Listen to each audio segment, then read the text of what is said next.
So now we will explore how this whole situation of the migraine is affecting you. And we will do this in different layers. We will start with you as a physical being. So you can take a little bit time and ask yourself inside, how is this migraine affecting me in my physical way of being? I have to say, it's not easy to be friendly with that. Yeah. I wake up and immediately the migraine is there, and immediately I feel sick and I cannot even move. It's terrible. I'm stiff and stay in bed, and I cannot bear any sound or light. I cannot do all the things that I would like to do. Yeah. It's like being in prison, really. Okay. Yeah, I feel frozen, immobilized. The only thing I can do is lie in the darkness and wait for the medication to work, and maybe it gets better. Okay. Oh, and there are so many days like that in my life. So that's a real terrible situation. Being imprisoned, not able to move. So lying in the darkness and just waiting until the sickness is over. Yes. Yeah. Yes. So. And you said it's difficult to stay in a friendly way with your body in this suffering. May I invite you just to try? How does it affect you when you can just be with yourself, with all this suffering, like you are sometimes with your grandchild?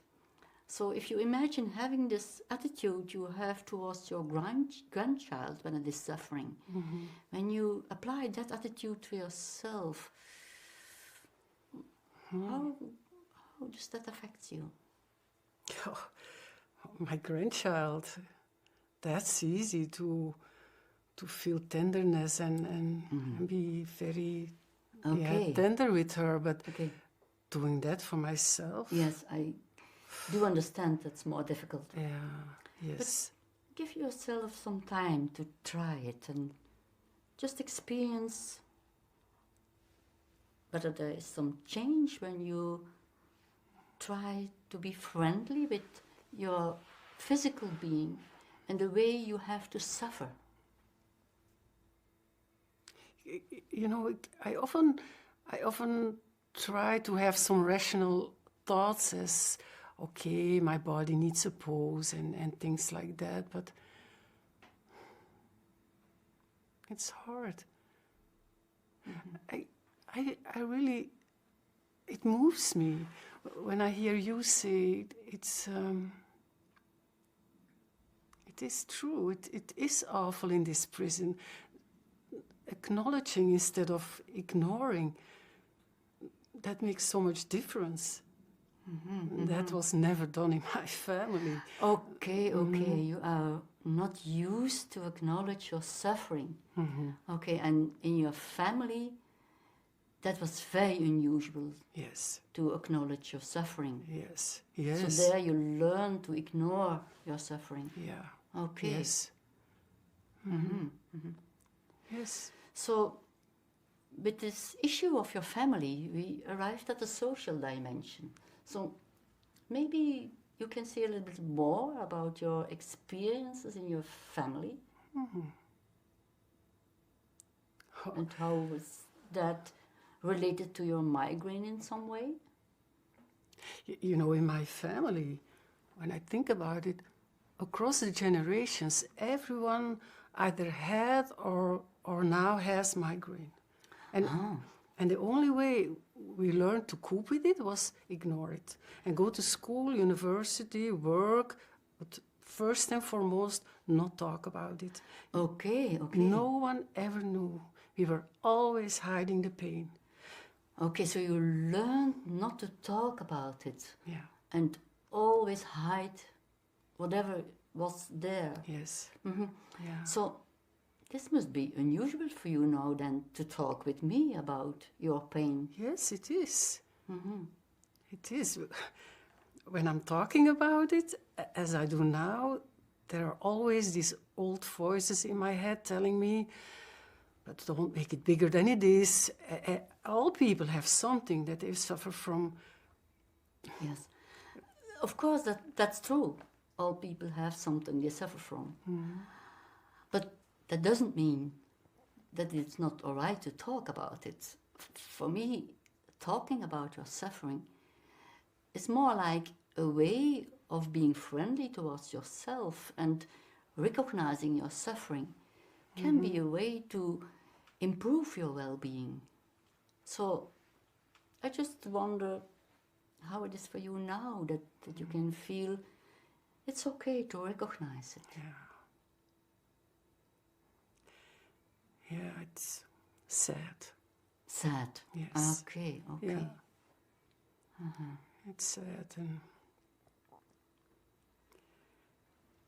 I'm really not used to talk about these things, and and I also feel shame. Okay. So with these feelings of sadness, shame, we arrive in the personal dimensions. So I was wondering, your personal feelings around this whole situation of the migraine. You mentioned already your sadness, your shame.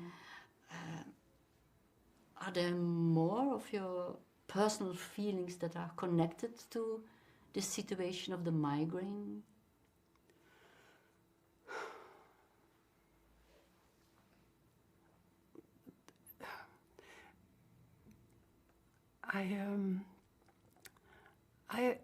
There was some curiosity, like wanting to find out how all these things belong together. But now it's more or less loneliness. Loneliness. The loneliness of And not sharing and hopelessness. Hopelessness, yes. Hopelessness also. Yeah. And you also said your curiosity and hopelessness. I was wondering, is there some connection between your curiosity, your hopelessness, or what? In what way does the migraine take away your hope? You know, I always hope for something from the outside to come and take away the pain, or that it just simply will go away overnight. Of course, you hope that there is something that can help you and that it will stop the suffering. Yeah. But you say you are always looking at the outside. Yeah, and I know it's naive, but that's what I do. I always put trust in something outside me, and and that then I end up disappointed or deceived. I never put trust in myself.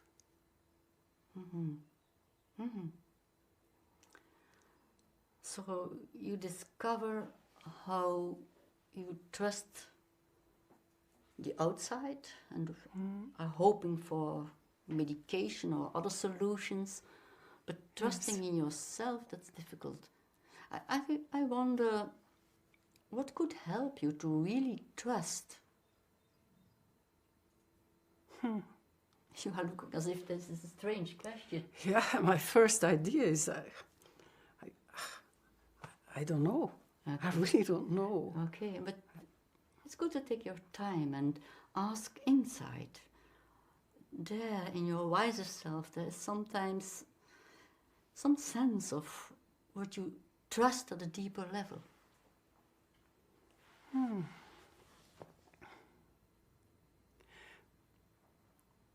Then I think of nature. Nature? Yes, like trusting that the seasons in nature have an order. Like it's easy to trust that after the winter, the spring will come. So you experience an order in nature that is bigger than your life. Okay. And that's something you trust.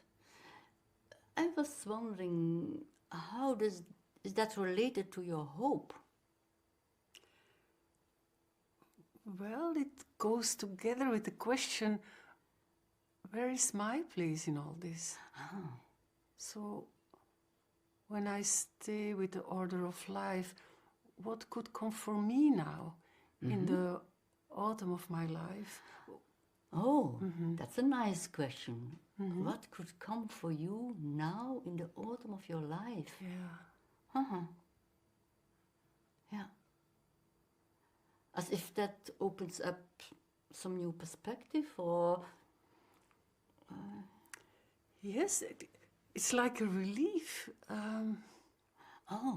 It opens up a new approach to hope for me. Okay. Like confidence in nature and belonging to a bigger order. So if you take now a little bit more time to feel, how does that affect you when you just think of this order in nature and an order that's bigger than you, but at the same time you seem to be part of that order in nature. So how does that affect you? It fills me up with peace. Peace. You can feel peace in that. Yes. Yes.